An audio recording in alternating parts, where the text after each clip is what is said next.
CM Chandrababu ఇవాళ మరోసారి ఢిల్లీకి వెళ్లనున్నారు. రాష్ట్ర ప్రయోజనాలే లక్ష్యంగా ఆయన ఢిల్లీలో పర్యటించనున్నారు. ఉదయం హైదరాబాద్ నుంచి బయలుదేరి ఢిల్లీ చేరుకోనున్న సీఎం అక్కడ వరుస భేటీలతో బిజీగా గడపనున్నారు. ఉదయం 11:30 గంటలకు కేంద్ర హోంశాఖ మంత్రి అమిత్ షాతో చంద్రబాబు భేటీ కానున్నారు. అనంతరం కేంద్ర జలశక్తి శాఖ మంత్రి సిఆర్ పాటిల్తో సమావేశమై పోలవరం ప్రాజెక్టు పనులు, నిధుల విడుదలపై చర్చించనున్నారు. రాష్ట్రానికి రావాల్సిన పెండింగ్ నిధులు, విభజన హామీల అమలుపై కేంద్ర పెద్దలతో సీఎం సంప్రదింపులు జరపనున్నారు. మధ్యాహ్నం 3 గంటలకు ప్రపంచ బ్యాంక్ ప్రతినిధులు ముఖ్యమంత్రితో సమావేశం కానున్నారు. అమరావతి రాజధాని నిర్మాణానికి అవసరమైన రుణ సాయం, ఇతర మౌలిక సదుపాయాల ప్రాజెక్టుల పురోగతిపై ఈ భేటీలో కీలక నిర్ణయాలు తీసుకునే అవకాశం ఉంది. సాయంత్రం 4 గంటలకు హోటల్ తాజ్ ప్యాలెస్ లో జరిగే సిఐఐ బిజినెస్ సమ్మిట్ కు ముఖ్యమంత్రి హాజరవుతారు.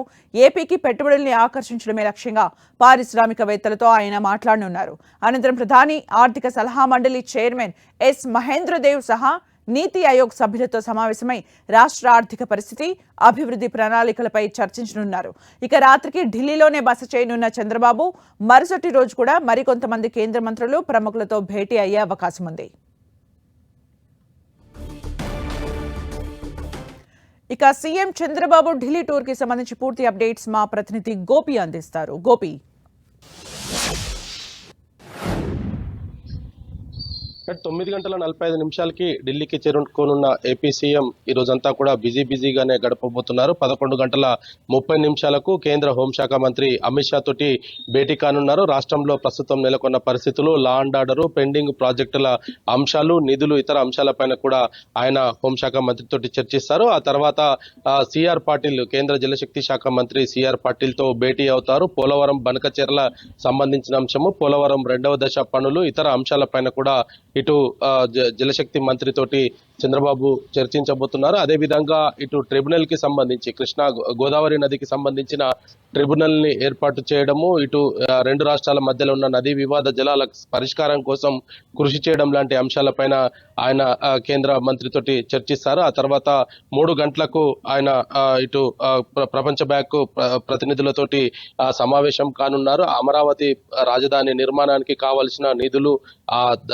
దానికి సంబంధించిన రుణాల సేకరణ, ఇతర అంశాలపైన కూడా మాట్లాడబోతున్నారు. ఆ తర్వాత సాయంత్రం 5 గంటలకు సిఐఐ సదస్సులో ఆయన పాల్గొంటారు. ఇటు ఈ వార్షిక సంవత్సరానికి సంబంధించిన అంశము, ఇటీవల ఏదైతే విశాఖలో డేటా సెంటర్, ఇతర అంశాలపైన సిఐఐ ముందుకు రావడం, ఈ అంశాలపైన కూడా ఆయన సిఐఐ ప్రతినిధులతో మాట్లాడతారు. ఆ తర్వాత ఢిల్లీ నుండి అస్సాంకు బయలుదేరతారు. రేపు అస్సాం సీఎం ప్రమాణ స్వీకారానికి ఎన్డీఏ నేతల, ముఖ్యమంత్రులతో పాటు ఈయన కూడా అక్కడ ప్రమాణ స్వీకార కార్యక్రమానికి హాజరు కాబోతున్నారు. ముఖ్యంగా ఇటు ఆంధ్రప్రదేశ్ కు సంబంధించిన పలు అభివృద్ధి కార్యక్రమాలపైనే ఈ రోజు షెడ్యూల్ అంతా కూడా బిజీగా ఉంది. అమరావతి నిర్మాణాన్ని వేగవంతం చేయడము, ఈ నెక్స్ట్ వచ్చే ఒక సంవత్సరంలోనే ఈ అమరావతి నిర్మాణానికి సంబంధించిన అంశము, ఇటు ఇతర అంశాలపైన కూడా ఆయన ఈ రోజు కేంద్ర మంత్రులతోటి చర్చించబోతున్నారు.